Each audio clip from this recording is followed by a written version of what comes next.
আসসালামু আলাইকুম। আশা করি সকলেই ভালো আছেন। সুপ্রিয় চাকরি প্রত্যাশী ভাই ও বোনেরা, সাংস্কৃতিক বিষয়ক মন্ত্রণালয়ে একটি নিয়োগ সার্কুলার প্রকাশ করা হয়েছে, যেখানে বর্তমানে আবেদন চলমান রয়েছে।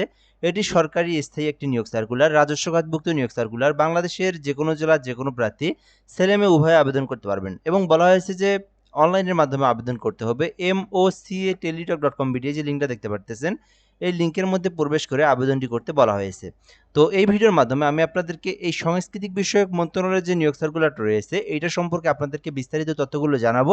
আপনি চাইলে আবেদন করতে পারেন। আপনার শিক্ষাগত যোগ্যতা অনুযায়ী আপনি কোন পদে আবেদন করবেন সেই ডিসাইডটাও আপনি এই ভিডিওটার মাধ্যমে করতে পারবেন।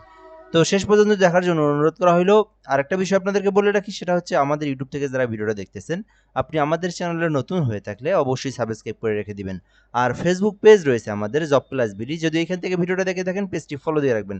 বাংলাদেশের সরকারি সকল নিয়োগ সার্কুলার আমরা এখানে আপলোড দিয়ে থাকি। যে যেখান থেকে দেখতেছেন অবশ্যই আপনারা আমাদের সঙ্গে যুক্ত থাকবেন। প্রথমত পদের নাম বলা হয়েছে ৬০ মুদ্রাক্ষরিক কাম কম্পিউটার অপারেটর, যেখানে ১৩ গ্রেডে নিয়োগ দেওয়া হয়েছে। সর্বমোট ৪টি পদ রয়েছে। শিক্ষাগতের কথা বলা হয়েছে এখানে কোনো স্বীকৃতি বিশ্ববিদ্যালয় হইতে স্নাতক অথবা ডিগ্রি, অর্থাৎ যারা অনার্স পাস করেছেন অথবা যারা ডিগ্রি পাস করেছেন তারা কিন্তু এই পদটিতে আবেদন করতে পারবেন। এছাড়াও এখানে বলা হয়েছে যে বাংলা এবং ইংরেজিতে একটা টাইপের গতি থাকতে হবে, যেটা হচ্ছে ৬০ মুদ্রাক্ষরিক কাম কম্পিউটারের গতি।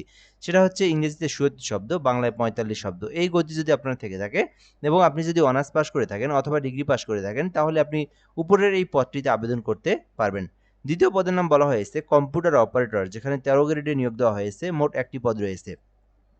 এই ক্ষেত্রে শিক্ষাগত যোগ্যতা চাওয়া হয়েছে কোনো স্বীকৃতি বিশ্ববিদ্যালয় হইতে বিজ্ঞান বিভাগে স্নাতক অথবা ডিগ্রি, অর্থাৎ সায়েন্সের যে কোনো একটি সাবজেক্টের উপর যদি আপনি অনার্স পাস করে থাকেন অথবা ডিগ্রি পাস করে থাকেন তাহলে আবেদন করতে পারবেন। আর কম্পিউটার সম্পর্কে বেসিক দক্ষতা, আপনাদের বেসিক নলেজগুলো জানা থাকতে হবে, তাহলে আবেদন করা যাবে। ৩ নম্বর পদের নাম অফিস সহকারী কাম কম্পিউটার মুদ্রাক্ষরিক, যেখানে ১৬ গ্রেডে নিয়োগ দেওয়া হয়েছে। সর্বমোট ৭টি পদ রয়েছে। তো এই অফিস সহকারী কাম কম্পিউটার মুদ্রাক্ষরিকে যদি কেউ আবেদন করতে চান, সেক্ষেত্রে তার শিক্ষাগত যোগ্যতা প্রয়োজন কোনো স্বীকৃতি বোর্ড হইতে উচ্চ মাধ্যমিক সার্টিফিকেট, অর্থাৎ এইচএসসি পাস থাকতে হবে। শুধুমাত্র এইচএসসি পাস করিয়ে আপনারা এই পদে আবেদন করতে পারবেন। এছাড়াও এখানে বলা হয়েছে যে কম্পিউটার সম্পর্কে বেসিক দক্ষতা, বেসিক নলেজ আপনাদের অবশ্যই জানা থাকতে হবে। এরপরে পদের নাম অফিস সহায়ক, যেখানে কিন্তু ২০তম গ্রেডে নিয়োগ দেওয়া হয়েছে। ১৫টি পদে নিয়োগ দেওয়া হয়েছে। এখানে সর্বমোট ১৫টি পদ রয়েছে। এক্ষেত্রে শিক্ষাগত যোগ্যতা চাওয়া হয়েছে মাধ্যমিক স্কুল সার্টিফিকেট, অর্থাৎ এসএসসি পাস। যারা শুধুমাত্র এসএসসি পাস করেছেন, কোনো ধরনের অভিজ্ঞতার প্রয়োজন নেই, জাস্ট এসএসসি পাস করেছেন, তাহলে অফিস সহায়কে আবেদন করা যাবে। আপনার শিক্ষাগত যোগ্যতা অনুযায়ী এখানকার মধ্যে যে পদে চাচ্ছেন আপনি চাইলে আবেদনটি করতে পারবেন। তো এরপরে বিষয়গুলো দেখব। আবেদন করতে প্রথমত যে বিষয়টা গুরুত্বপূর্ণ, বয়স। বয়স থাকতে হবে ১৮ হতে ৩২ এর মধ্যে, তাহলে আপনি আবেদনটি করতে পারবেন। এরপরে বিষয় হচ্ছে সময় এবং এখান থেকে যে আবেদনের যে লিঙ্ক যেটা আরকি কিভাবে আপনি আবেদনটা করবেন। তো এখানে দেখতে পারতেছেন ২০ জুন পর্যন্ত আবেদনটি করার সুযোগ সীমা রয়েছে। অর্থাৎ এই মাসের ২০ তারিখ পর্যন্ত করতে পারবেন এবং এখানে লিঙ্ক দেওয়া রয়েছে দেখতে পারতেছেন moca.teletalk.com এই যে লিঙ্ক আছে এই লিঙ্কের মধ্যে প্রবেশ করে আপনাদেরকে এই আবেদনটি করতে হবে।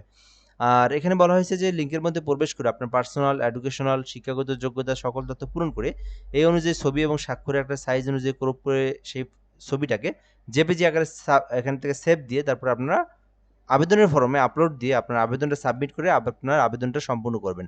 আবেদনটা সম্পূর্ণ করার পরে আপনাদেরকে কিন্তু সরকারি ফি দিতে হবে। এটা কিন্তু আপনাদের গ্রেড অনুযায়ী দিতে হয়, যেটা আপনারা সকলেই জানেন। তো বলা হয়েছে ১ থেকে ৩ নাম্বার কর্মীকের মধ্যে কেউ আবেদন করলে তার সরকারি ফি হচ্ছে ৳১১২ এটা জমা দিতে হবে এবং ৪ নাম্বার অফিসিয়ালকে আবেদন করলে তাকে ৳৫৬ সরকারি ফি জমা দিতে হবে। এবং এটা দেওয়ার প্রসেসটা হচ্ছে moca space user ID 163 number send করে দিবেন। সেন্ড করে দিলে দেখবেন একটি এসএমএস চলে আসছে যেটার মধ্যে একটা পিন নাম্বার থাকবে। আপনারা কি করবেন, আবার পিন নাম্বার দিয়ে ইয়েস পিন নাম্বার দিয়ে 163 নাম্বার সেন্ড করে দিলে আপনার আবেদনের পেমেন্টটা কিন্তু সম্পূর্ণ হয়ে যাবে। চাইলে আবেদনটি করতে পারেন। সরকারি স্থায়ী নিয়োগ সার্কুলার, সাংস্কৃতিক বিষয়ক একটি নিয়োগ সার্কুলার। ভিডিওটা এ পর্যন্তই। এই নিয়োগ সার্কুলার নিয়ে কোনো কিছু জানার থাকলে আপনি কমেন্ট করে বলতে পারেন, রিপ্লাই দিয়ে জানিয়ে দেওয়া হবে ইনশাআল্লাহ। ভালো থাকবেন। আসসালামু আলাইকুম।